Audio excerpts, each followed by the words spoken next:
नमस्कार दोस्तों, आज हम करेंगे क्लास 10th का आपकी जो मैथ की बुक है, चैप्टर है आपका 8 ट्रिग्नोमेट्री, उसका करेंगे क्वेश्चन नंबर 7। कैसे करेंगे चलिए शुरू करते हैं।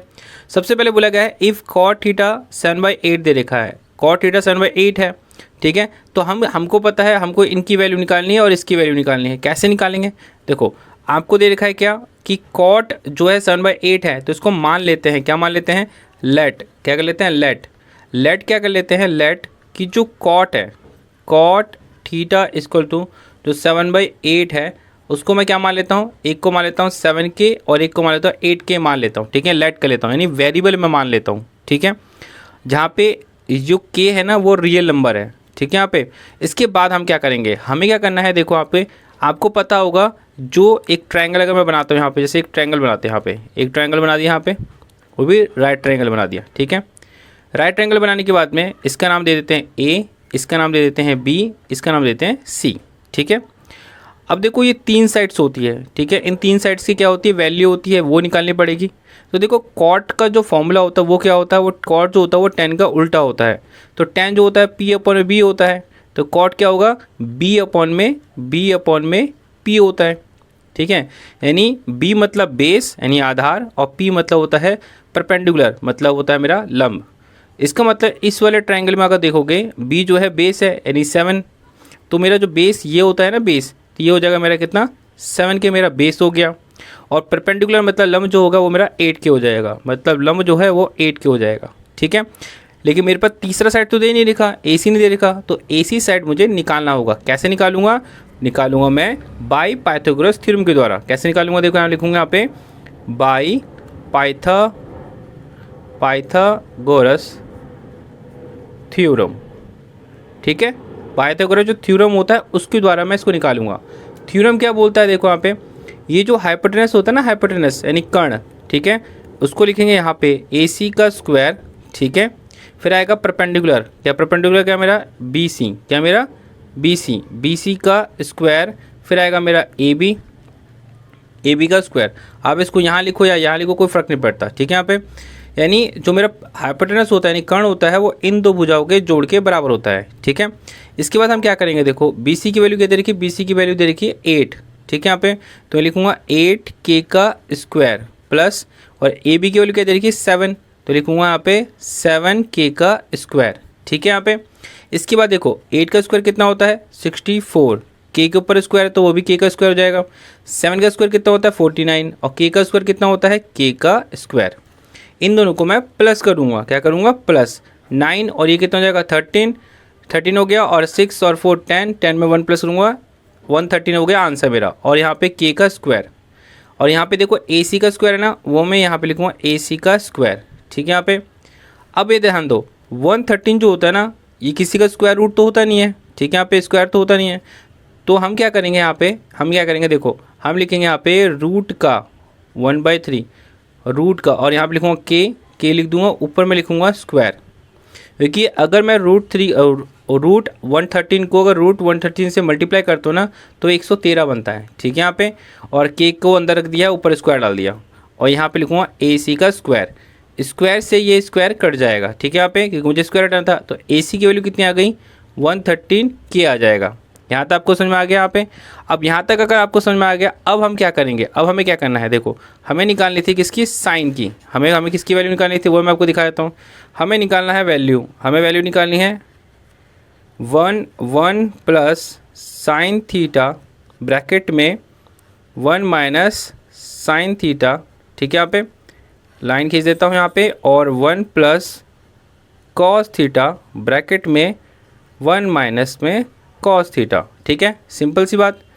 अब इधर ध्यान दो, यहाँ पे लिखा है साइन थीटा, क्या लिखा है यहाँ पे, साइन थीटा। पहले मैं 1 का 1 लिख देता हूँ, 1 का 1 plus sine theta. Sine theta का फॉर्मूला क्या होता है आपको अगर पता हो, देखो मैं यहाँ पे लिख देता हूँ साइन थीटा का फॉर्मूला होता है P/H, यानी परपेंडिकुलर अपॉन में H होता है, यानी P/H लिख भी देता हूँ, चलो P/H होता है परपेंडिकुलर। तो इस वाले डायग्राम में P क्या है, परपेंडिकुलर क्या है मेरा, ये 8 है, ठीक है। तो मैं लिखूँगा 8K अपॉन में, और H क्या है मेरा, हाइपोटेनस मेरा कितना निकला, रूट का 113K निकला मेरा, ठीक है। तो यहाँ पे क्या लिखूँगा 113 के लिख दूंगा, के से के कट जाएगा तो मेरे पास वैल्यू कितनी आएगी, मेरे पास 8 113, ठीक है। यहाँ पे किसकी वैल्यू हो जाएगी, रूट में, ये किस में आएगी, रूट में। तो साइन थीटा की वैल्यू मेरे पास 8/√113 आ गया। तो जहाँ पे साइन थीटा लिखा होगा ना, जहाँ पे साइन थीटा लिखा होगा, साइन थीटा लिखा होगा ना, वहाँ पे क्या लिखूँगा, मैं लिखूँगा 8√1/13, ठीक है। यहाँ पे सेम यहाँ पे यही करूँगा 1 माइनस का, ठीक है, यहाँ लिखूँगा 8√113। यहाँ तक बात आपको समझ में आ गई होगी। और ब्रैकेट में डाल दूँगा, फिर लाइन खींचूँगा, ठीक है। यहाँ पे फिर देखो यहाँ पे लिखा 1 प्लस कॉस थीटा 1 माइनस में कॉस थीटा, यहाँ दे रखा है।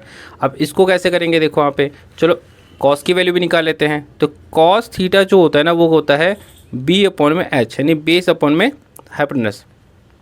बेस क्या है यहाँ पे, अगर बेस देखोगे तो बेस मेरा ये है 7, तो लिखूँगा 7 के, और हाइपोटेनस क्या है मेरा, हाइपोटेनस है ये √113 के, तो रूट का 113 के डालूंगा, के से के कट जाएगा तो बचेगा मेरा 7√113।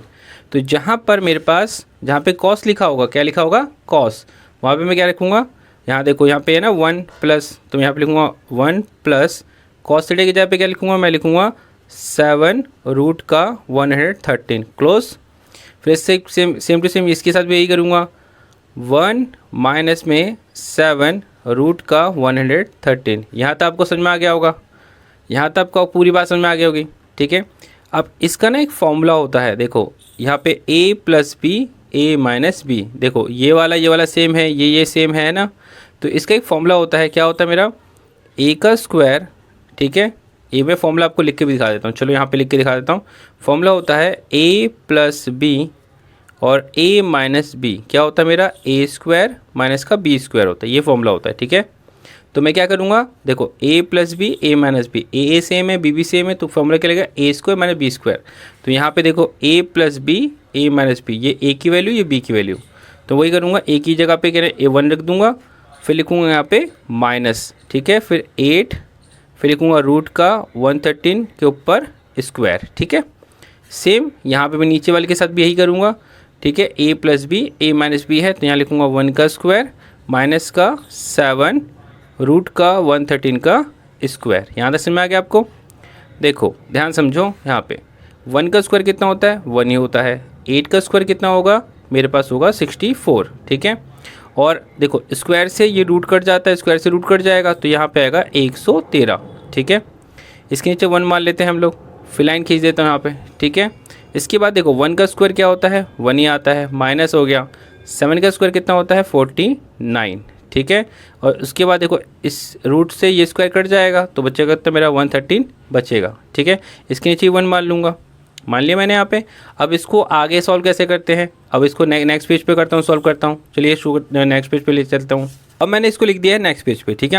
यहाँ तक हमने कर लिया था। इसके बाद हम कैसे करेंगे, देखो यहाँ पे एरो लगा दूंगा। देखो 1 को इससे मल्टीप्लाई करूँगा, 1 को इससे मल्टीप्लाई करूँगा तो क्या बनेगा, मेरे पास आएगा 113 आएगा।